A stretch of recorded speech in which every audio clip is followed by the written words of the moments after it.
welcome to another episode of The Women Your Mother Warned You About, brought to you by Sales Gravy and Sales Gravy University. And this is another, what we used to call Rogue episode with myself, Gina Trimarco, and Rachel Pitts back on the show as the recovering co-host of this show. Welcome back. Thanks again. As we were, we like to just start the show before the show starts. Yeah, you know what? We have all kinds of things going on that get us elevated. And it's about getting some level of emotional control and not getting too triggered and finding all the modalities that help you. And that's what we were talking about before we got started is you gave me some breath work exercises to do yesterday, which were super helpful. And we're talking a little bit about that today. We won't talk about it the whole show because I'm dying to talk about something else today besides breath work. And it's really Rachel's fault. Not fault, but she inspired this topic for today. But I want to tell you that exercise. So you gave me these two different breathwork exercises and I did both of them, but the 5 in, 5 out seemed to be more effective. And I'm curious as to why. So before we get into the topic I want to talk about today, which is mastery based on the book Mastery, tell me more about the two different exercises you gave me. Thanks for asking. I was super hot yesterday, Yeah.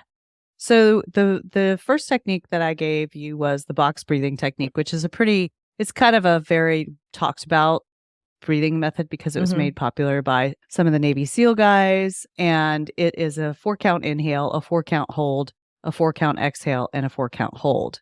And it tends to calm you down and get you really focused. But the breath holds add an added aspect that activates you a little bit more in terms of balance. Coherent breathing. I just did a reel on my new breath pack Instagram. So go follow me there, talking about coherent breathing. So every time you inhale, you're activating your sympathetic nervous system. Every time you exhale, you're activating your parasympathetic nervous system. So each time you inhale, you're kind of fight or flight activation. Each time you exhale, you're calming down. So when you do a coherent breathing technique, which is a slow 5 count in, a slow 5 count out with no real pause, you're actually kind of balancing the parasympathetic and sympathetic nervous systems. So you're going into what is called a coherent state of homeostasis. So when you're you're actually balancing out the nervous system by that slow 5 count breathing, you are getting all your systems of your body working together for a greater outcome in the harmonious systems working together. Interestingly enough, there's been studies that show that when we're in prayer or meditation, generally our breathing will slow to that type of 5 count in, 5 count out, 5 or 6 seconds of each inhale and exhale. That also causes you to be in that coherent state, which came first, the chicken or the egg? Is it the breathing part that makes us in that calm state that we feel when we're in prayer or meditation? Or is it the meditation or prayer that gets us there? So just some really interesting science around coherent breathing. Well, thank you for that. It was super helpful. It's also helpful when I have to get my blood pressure taken. Just a little pro tip for everybody. Actually, a nurse taught me that once because I get white coat high blood pressure, right? The nervousness of being in the doctor, and it elevates my blood pressure. So I had a nurse actually literally go, close your eyes. I want you to breathe in. I want you to breathe out. I want you to picture a place that you would love to be right now. And literally my blood pressure dropped down. Isn't that interesting? It is so, that's what I find so interesting about breathwork is it's like the easiest, quickest way to regulate your nervous system when needed, whether up or down regulate. And everybody has it. It is mastery of the breath is the key to self-mastery. It is the key that we all hold for self-awareness that leads to self-mastery. Oh, what a perfect. You are so good. You are so good. What a segue. And that to talk about mastery today. Rachel, she is an overachiever, as many of you know, and I know. And she overachieves in reading books as well. And she is on book number 42 or I'm on 43 book number 42 this year. Now, for the year. I will also add that I haven't historically always read that many books. This was an intention that I set to read more books this year, so I would spend less time on social media. And also because of the transition that I've been going through in my family, my personal life, and my career life, I made it an intention. And it's really been interesting how many books, and this also includes audiobooks, which I listen to at least at 1.5 speed, if not more. So it's not just I'm sitting and reading books, but I am doing both. It's just an intention that I set. It's not how I always have been. And the amount of books that I've gone through so far is actually kind of nuts, right? It's a little nuts in a good way. In a good way, it makes me feel like I need to step up my game. So you kept talking about mastery. So I started reading it. And I think I mentioned this. I get bored easily. So Rachel and I are part of a women's mastermind group together. And I was talking about how I get like so bored with books that I don't finish them all. But this one has pulled me in and has kept me in. And this is Mastery by Robert Greene. And I'm not that far in even, but it really got me thinking because it talks about the 3 different phases of mastery. I think it's 3, right? It starts with apprenticeship and then moves from there. Okay, I'm not totally read up on the book. So there was just enough stuff that I read that really got me intrigued about just I know it takes 10,000 hours to master something, but some of the things that were kind of interesting to me and an aha, but not totally surprising, is that we are going to be so much better at mastering the things that we truly have a love and passion for. And he said something in the book about thinking back to a time when you were a child and what was that thing you wanted to do? Like, what do you want to be when you grow up kind of message. And so I posed that to this group that we belong to see. I wanted to see what everybody had to say. And it was really fascinating to me because you and I both kind of had, and several of us actually, there were certain things that we had set our sights on as children that actually came to fruition. Of course, there were reiterations of what we have been doing through the years, but I had declared at age 7, and it's when I don't have a great memory when it comes to childhood memories, but that memory sticks out to me of age 7 declaring I'm going to be an actress when I was watching the Dinah Shore show and I wanted to be on the couch being interviewed. And I didn't really know what that meant. We kind of dissected that too. Like, what did that really mean when you declare what you want to be? Because it's on the surface, but there was so much more that we unpacked from it. But the point is that throughout the years, in some way, shape, or form, I have been in the light of presenting, performing, facilitating, interviewing people, being interviewed. And I've put in thousands and thousands and thousands of hours doing that to get to some level of mastery. So that's what triggered this idea to talk about this. So I'm going to shut up now and hand it over to you. Oh, don't shut up. I find it interesting that you have almost become the Dinah Shore in some ways. Right? Like you went from the couch to the interviewer seat. It really, truly is a fascinating book. And what Robert Greene does within the book is he goes through some really easily relatable, I guess relatable in terms of you would know who these people are, like some big name success people like Mozart and Leonardo da Vinci. And also I found some of the lesser known names. There's an autistic woman who he goes into in a great deal, which is very interesting to me lately, who overcomes the autism to become a huge, well-known name in the space of animal care. And she couldn't even speak as a child. Right. She couldn't speak. She went, and then interestingly enough, as he goes through her journey, she becomes a speaker. And then at first she finds out she's a terrible public speaker because she's not engaging with the audience. And yet she learns from it. She actually, when you have, so I'm pretty sure, Gina, you've had this before. You speak before an audience and you get some critiques and feedback.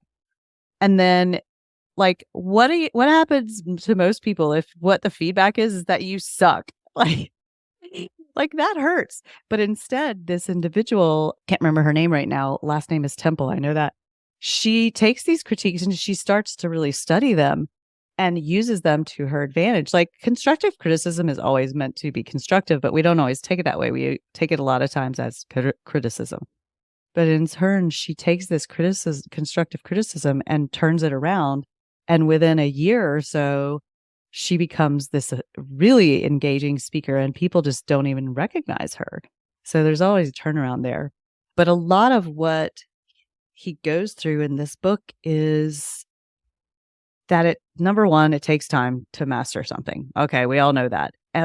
But what really I found intriguing for my own journey, since I've been so many iterations, is that he talks about the fact that all of the iterations are okay. They're leading you to what you are truly meant to master.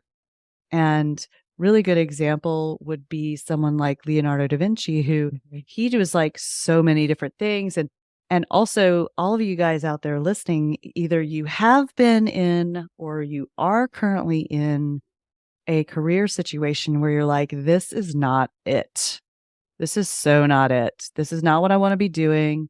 This is not, but it's a means to an end because you're making money at it and you're there for a reason. There's a lesson to be learned there and a skill that you will take with you when you eventually move on that maybe you can't see as a huge asset while you're in the thick of it, and that you are learning for a reason. All of these stories that are told within this mastery book lead to these individuals excelling at their whatever their main focus is that they are known for, that they leave the legacy for.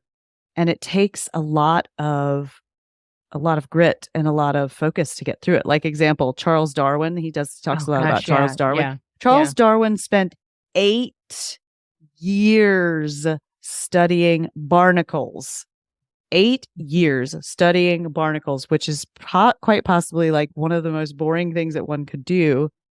And he needed those 8 years of studying the barnacles so that he could really develop that his concepts that led to probably one of the most important books ever written about the evolution of species.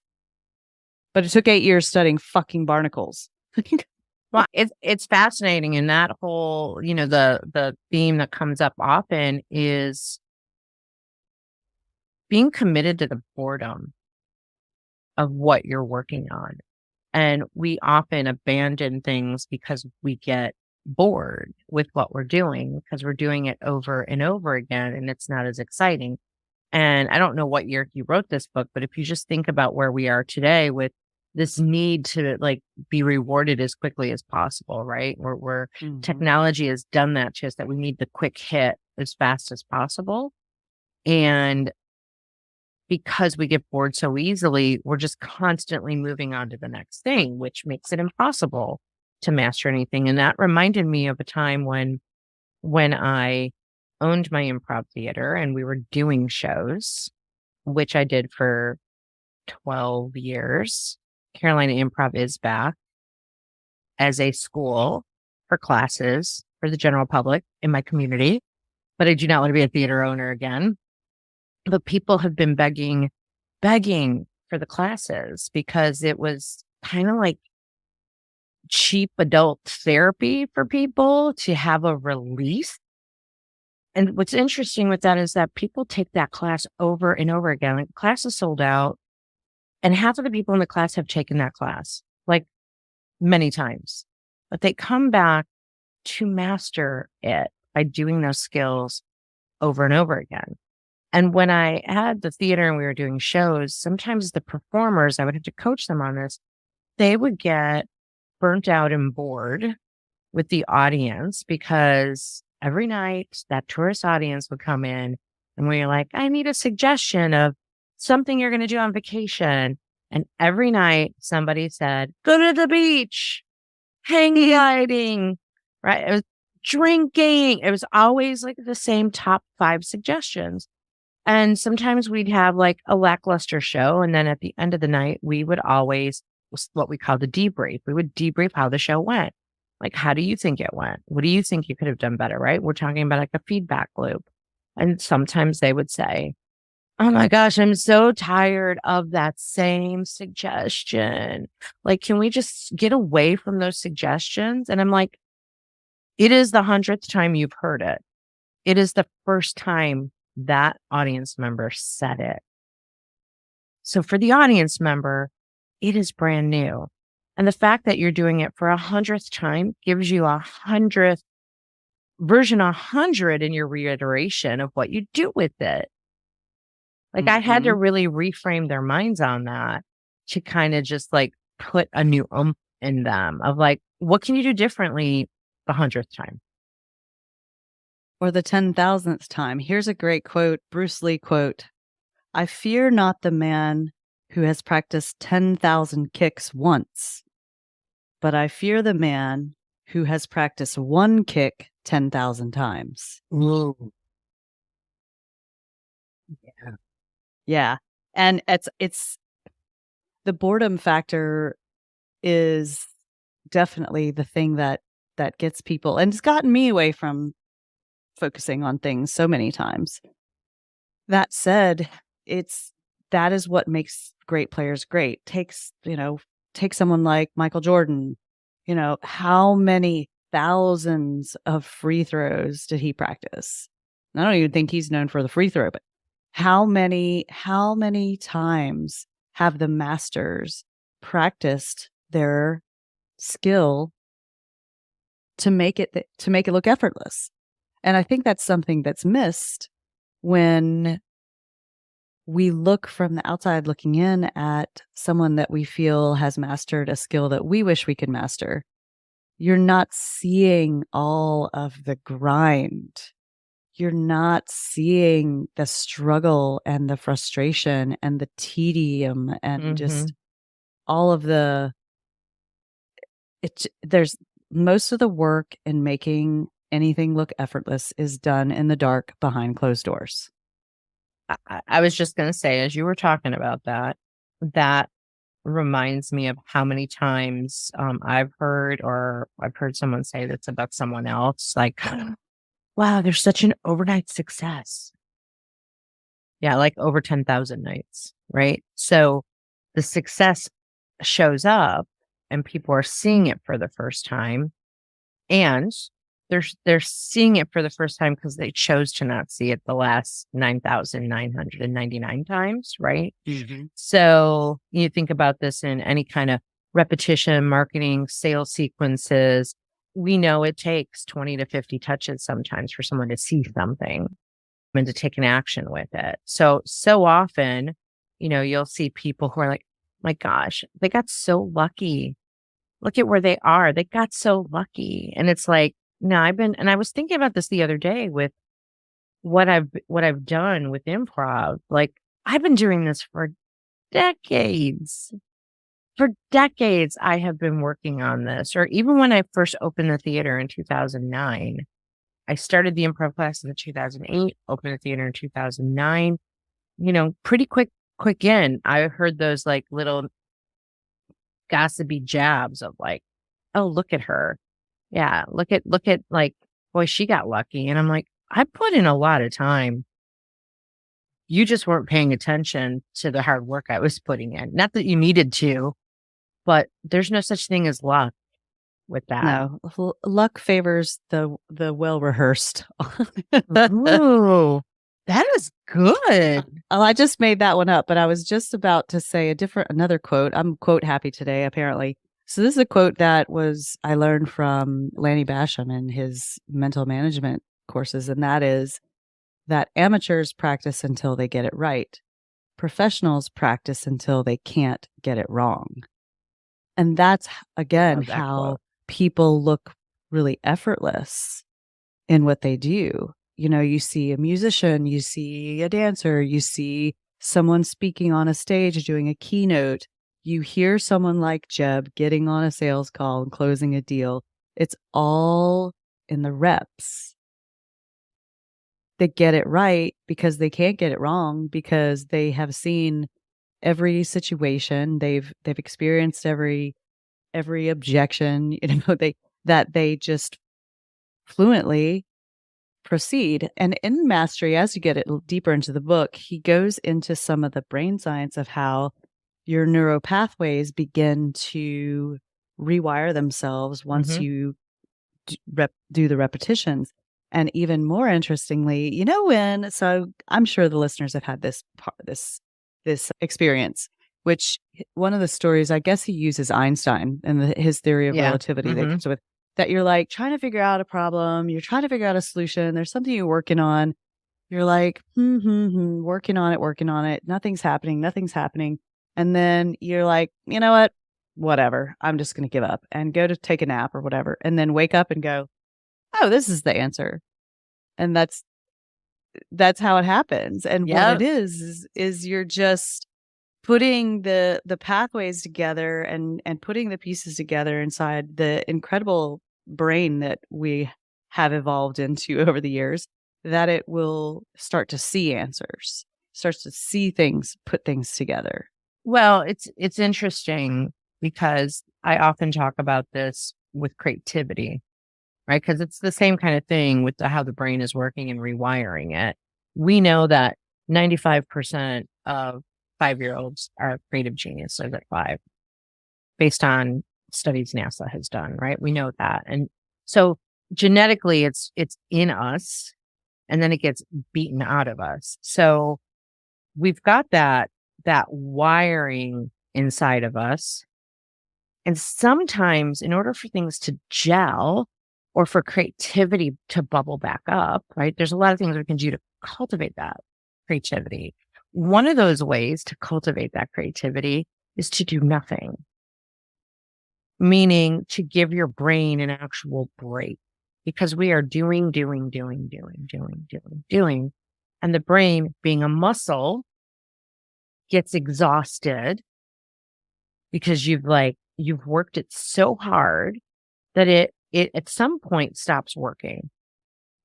So when you have like that creative block, part of it is that what did you do to give your like do some kind of hit workout with your brain, right? Like go, go, go, and then take a break. And I was talking about this in a training this past week with this group of really young in their 20s salespeople. I talk about this one a lot. I'm like, I used to listen to a ton of books in the car driving. And part of my consumption is down because I'm not reading as much or listening as much in the car anymore, because that's where I'm giving my brain a break. My brain is going to stay focused on driving instead of multitasking, of focus on driving, listening to a book. My brain is exhausted. And the other thing I've noticed is that because I also was like multitasking with, okay, on my drive for the next 4 hours, I will make these 5 sales calls. Every single time I do that, I actually get lost because I can't pay attention to the GPS and be on a phone call at the same time effectively, right? Because that's a multitasking disaster. I get lost every single time. I'm like, I can't do this anymore. I cannot be on calls. I cannot read books the whole time. My brain is begging for a break. And when I sit in the silence on that drive, that's when things start to bubble up. Oh, you know what? That's where my grand plans come from. Oh, yeah. That's one reason that meditation is always recommended by the woo world. And it's not really mastery. It's mastery of the mind, but the thing to remember when you resist meditation out there, everyone who's resisting meditation, like, I can't get my brain to shut off. That's the whole point, is you're trying to allow your brain the space to shut off for a little bit. And it's hard to do. And the fact that our brains are so active is just a really good indication of the fact that we need to leave that space and that silence. And I love a good silent drive too. I love a good long drive. I love to listen to books, but I also like the silence of it. Just did it back on the way back from Disney. I had my daughter and a couple of their friends at Disney, and it's about an 8-hour drive back. And there was utter silence out of those kids after 4 days in the scorching furnace of Florida. So I listened to books for some time, but then, like you just said, Gina, my brain was like, I've had enough. And then I just had a lot of silence. And after like a couple hours of that, like all these ideas started popping up, and I had to like send voice messages to a bunch of people like, hey, I thought of this and I had thought of this and I thought of this. Because when you give your brain space, then you can come up with these great ideas. And it's just, it's hard to do, especially in the media soaked environment that we operate in this world. It's just so hard to find silence, I even in your own household. I forget where been a busy week. I forget where this conversation came up. Oh, it came up with a coaching client. And I can't remember the context behind it, but we were talking about how, you take in so much. Let me put all this stuff inside of me. I'm going to learn this. I'm going to learn this. I'm going to learn this. I'm going to learn this. And we're spending so much time in the knowledge acquisition versus the application. And I think she used the phrase, I'm like, I'm feeding my brain. And I'm like, okay, I'm going to stop you right there. I said, have you ever overeaten and not felt good? And you can't get another morsel of food in your body? She's like, yeah. I'm like, that's what you're doing to your brain. You're feeding your brain to the point of like, it can't take in anymore. It's like, I'm full. And then it's getting sick, or it's throwing up, or it's not retaining. That's where I notice, like, when I'm in the car and if I'm listening to a book, when I start to fade out and drift off, I'm like, time to stop the book. Because that was my brain saying, I can't handle anymore. Had enough. Had enough. So there's something to be said about, he talks about concentrated focus. And I think, again, that goes hand in hand with everything we're saying, that concentrated focus that many of us struggle with, especially those of us with shiny object syndrome. It's hard to be in a concentrated focus, again, because that leads to boredom, but it's in the concentrated focus of what you're working on that's going to lead to mastering what you're doing. Mm. I want to circle back to what you started with, the concept of what you loved to do when you were a child. Yeah. Because in listening to the mastermind group that we talked with the other day, and just thinking about how the world works in today's world, is a lot of times you have, like, take my childhood love, which was dance. Thank God my parents were supportive of me and I had a great career in dance. But something like dance,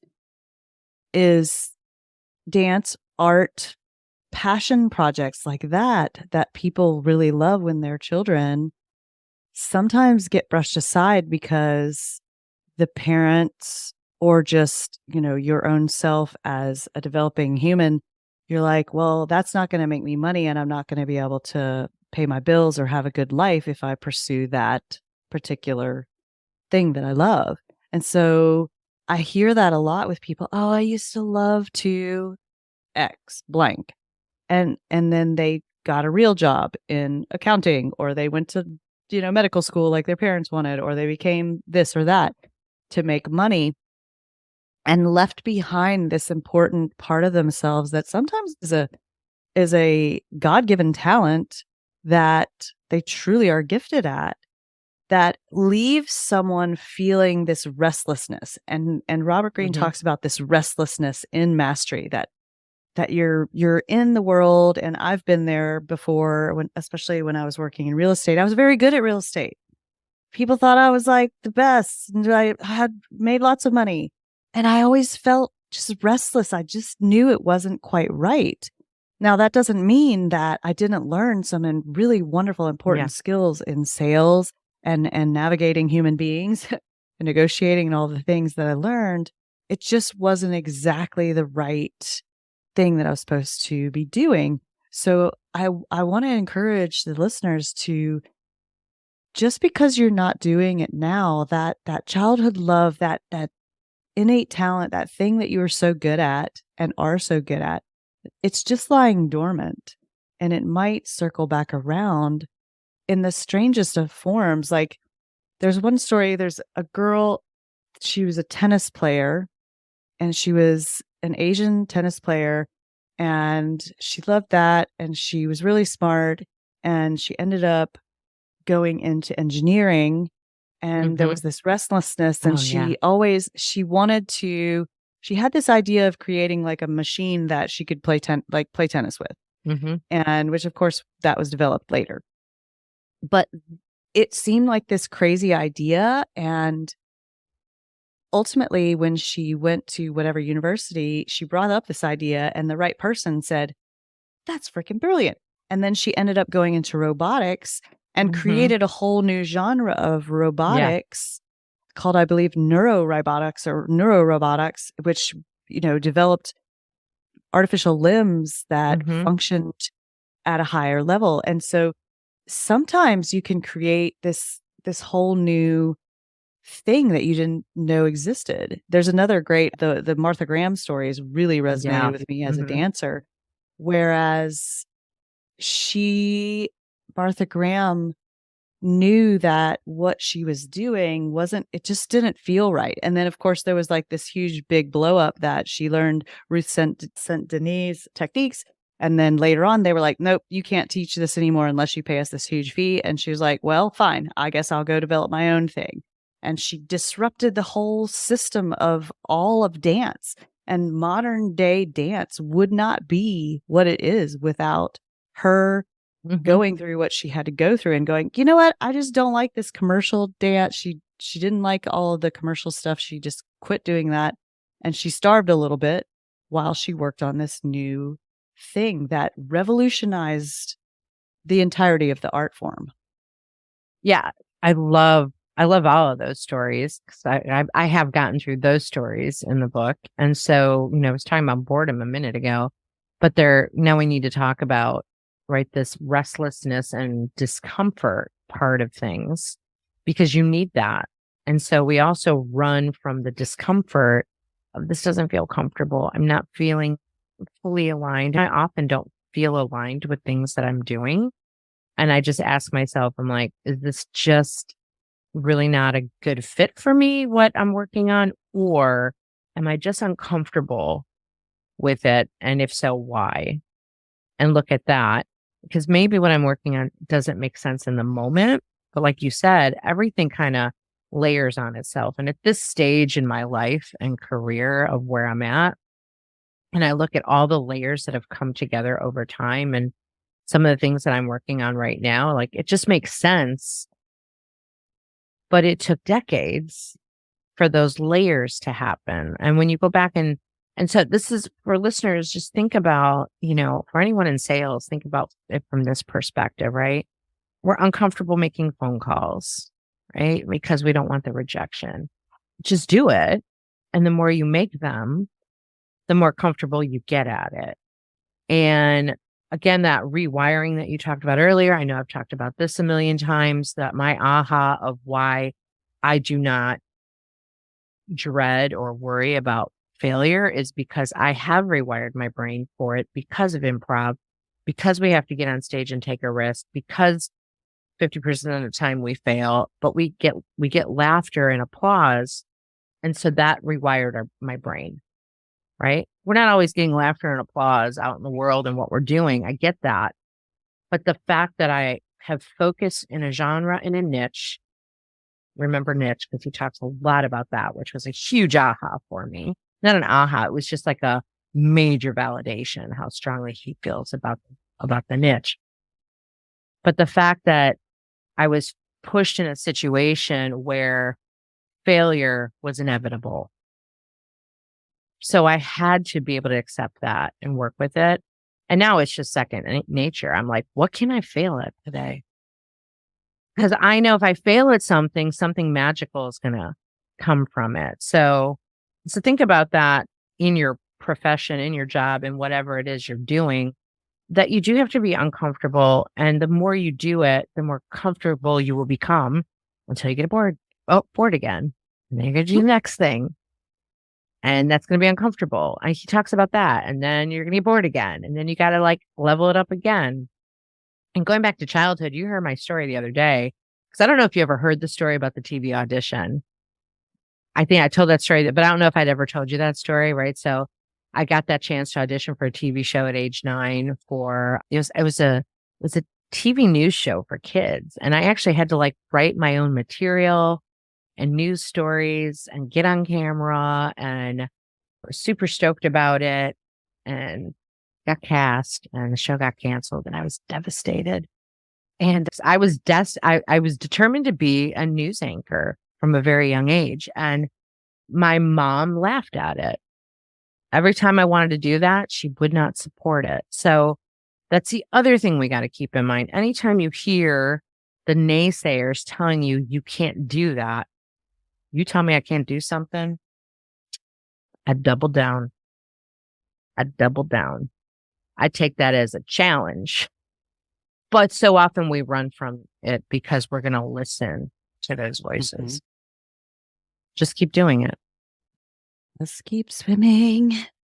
I want to circle back to, I keep circling back on you to what you said about the niche. Now, I remember the first time in sales life that I heard about finding your niche. And to be honest, I didn't really understand what the heck that meant. I was like, what the heck does that mean? So when you niche down, you want to get really super specific about your target. And then when I figured out what that meant, then I got really kind of scared that if I niche down too much, then I might lose part of my audience, right? I just had a talk with somebody recently, that I was like, you need to niche down to like so far down that you're actually talking to a specific person. And that's where that whole avatar thing comes in. And the pushback was, well, then I might lose this other part of the audience. Example being like, you guys are a couple and you're doing a travel thing, a travel blog. So niche down to couples traveling on a shoestring budget to this certain area. And the pushback was like, but we really want to get into luxury one day. And I said, well, just keep in mind that you might be talking to people about a shoestring budget. And I'm here to tell you that the wealthy people who like to travel in luxury are going to watch travel on a shoestring budget, because people that are wealthy want to know how to travel for cheap too. So you're not going to lose those people. They're going to be possibly even more interested, because the rich people keep their money because they know how to travel cheap. Like people that, you know what I mean? People that live outside their budget, they're looking to travel in luxury when they probably can't afford it. The wealthy are like, how can I travel? How can I make it as cheap as possible to hold on to as much money as I can? So when you niche down, point being, don't be afraid to niche down to something very specific, because you're still going to attract others. Like I'm niching down to breath work for high performing athletes and mental management for high performing Olympic level athletes. And guess what? I'm not getting that only. I'm getting all kinds of just quote normal people who are interested in what I'm doing, because I'm niching down so hard that they're like, I'm not an athlete. Would you still work with me? And I'm like, of course I will. If they're the right fit. But you're not niching down and excluding people. You're just niching down to create a clear message. Yes. Yes. Yes. So the niching really comes down to the marketing messaging, who you want to work with, and this, as well as the sales message.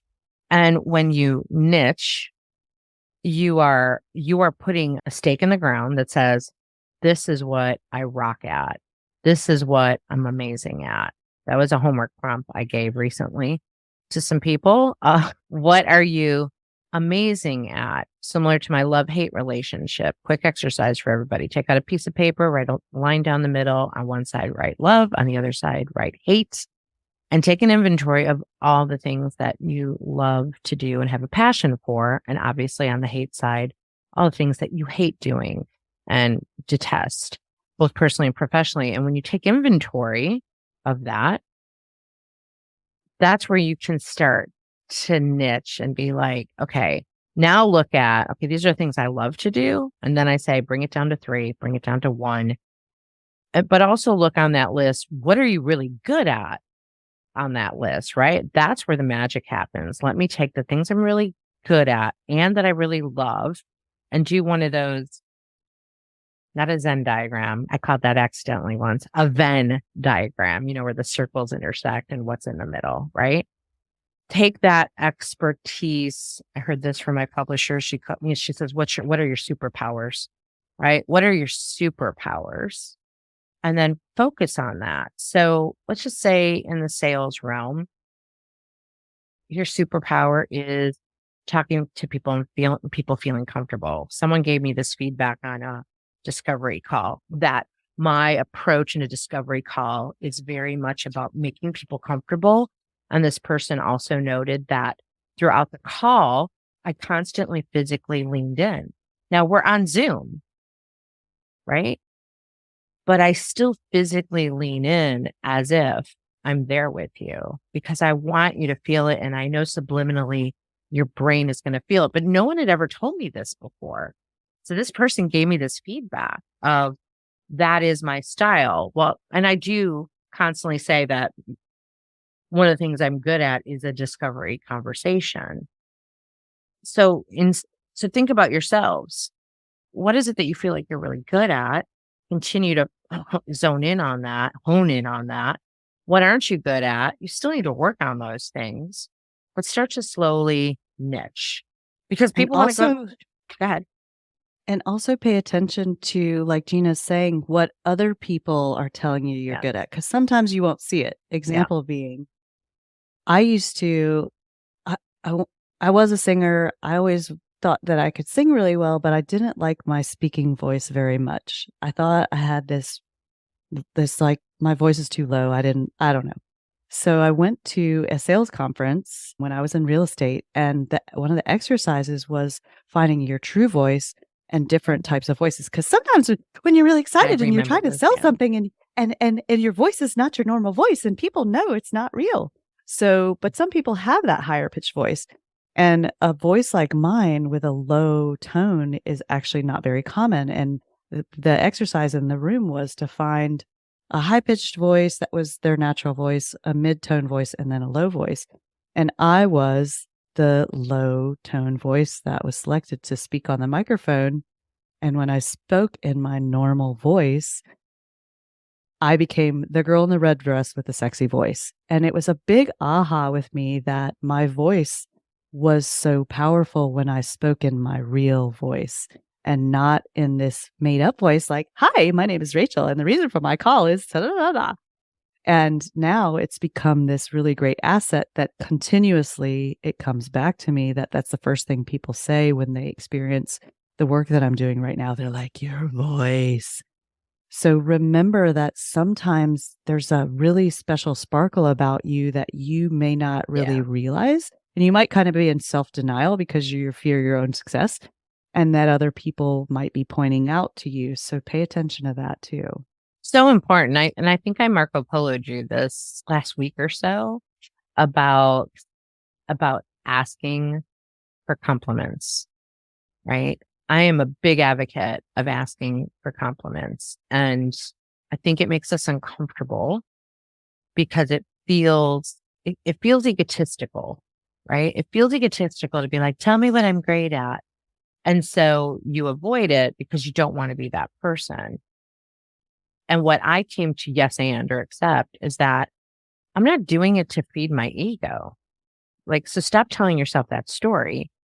I'm asking for the compliments or the feedback. I'm asking for what do I do well? Because I want to know what I do well because I don't always see it. And the more feedback I get on these are the things you do well, then I can start to really master those and niche in. Now, on the things I don't do well, can I get better at them? Yes. I'm not saying don't not get better at them, but they might not be my secret sauce. And so I need to be just good enough in those areas to be competent enough for whatever reasons, whatever those skills are. Like I suck at details. I don't plan on mastering that because I hate it. There are other people for details. Right. That's my point. I'm not saying that they're not important. It's just not where I want to put my energy.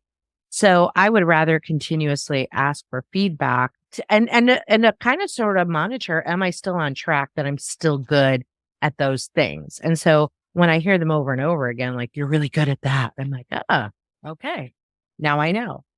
And then the confidence builds from there. That's right. And speaking of, just to play off what you just said with the confidence, another level of mastery. So what we teach in mental management is that you want to focus on what you did well, because when you focus on what you did well, you increase the probability of doing what you did well again. Now, think about in terms of how normal people are. This is a really important concept, which, let's use the game of golf, because in mental management, it's a really accessible thing. Whenever when you play around a golf, and then guys get in the clubhouse and ladies get in the clubhouse and talk about, so how did it go? I sucked today. Well, if you say that you suck today, you're increasing the probability that you'll suck again.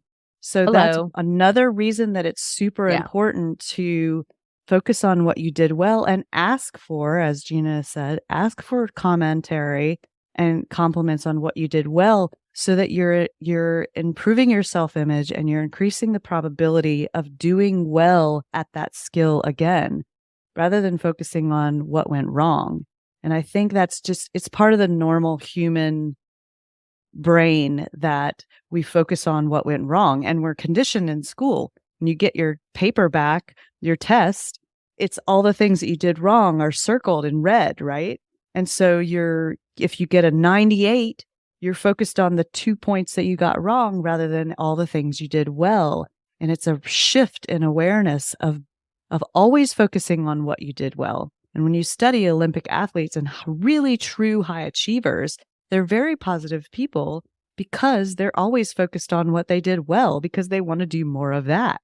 So when you have a sales call that doesn't go well, quickly look at what possibly you could do better. Like, shift immediately from, oh, that sucked, to, okay, so I really could have done this part of that transaction better, and then move on and focus on what you did do well, so that you increase the probability of doing well on the next call. Well, I like that. And I would take it up a notch a little bit as a little exercise for everybody as we get ready to wrap up. Look at, like, when you've done something and you finish that task, and actually go straight to, all right, what did I do awesome just now? And start with the positive of, like, here's what I did really, really, really, really well. Start with the positive, track that, inventory it, put it on the list, acknowledge it, high five yourself, and then move into, okay, that was good. What could I do a little bit differently next time, so that I can actually up level that? What's going to naturally happen with your brain, right? Because we're wired for negativity bias. Jeb talks about this all the time. We're wired for it. Our brain goes there fast. But if we force our brain into the positive, our brain will find its way to the negative. Our brain will find its way to, you could have done this better. But I think it's healthier to start with the positive, right? We talk about this. Jeb talks about this too in discovery. Like, when we're asking discovery questions, like when someone's talking about, we're looking at, a number of vendors. And I always say, oh, who are you looking at? Who else are you talking to? And then I'll say, what do you love about them? Instead of going to trying to dig in with negatives or saying how we're so much better, I am leading them to tell me what they love about them. Because number one, I can put 2 and 2 together. And when you tell me what you love, then I know what you don't love. Or you may then, after talking about what you love, start moving into what, but I don't like about them, right? Again, we're sort of wired to go to that place. It's just kind of the same thing from a sales perspective. All right. I know we're out of time. I got to get on a coaching call. You got things to do. I do. If people want to do some amazing breath work with you, what's going on? What's going on in the next? This episode today is like August something. first Thursday in August. What do you got going on that maybe somebody can jump in on?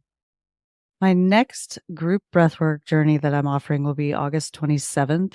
And you can find out all about that either by following my current Ultra Fit Lifestyle Instagram and Facebook accounts, or you can seek out BreathPack, which is the new account. And you can also email me at breathpack@gmail.com, spelled breath, BREATHPAK. Become part of the pack.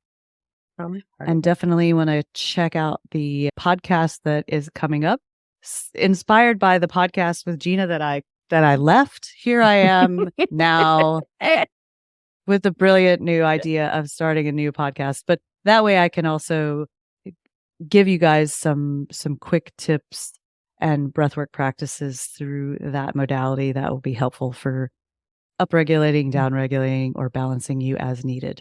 I love it. I love that you are launching a podcast. And let's give a shout out and kudos to the producer of this show, Nian, because Nian gets like a free sales MBA program from not just producing this show, but he produces several shows now in the sales space and is becoming quite popular. I'm pimping him out a little bit. And he's producing all these other shows, but he's been really good about like going after people and saying, you need a podcast, which is what he did to you.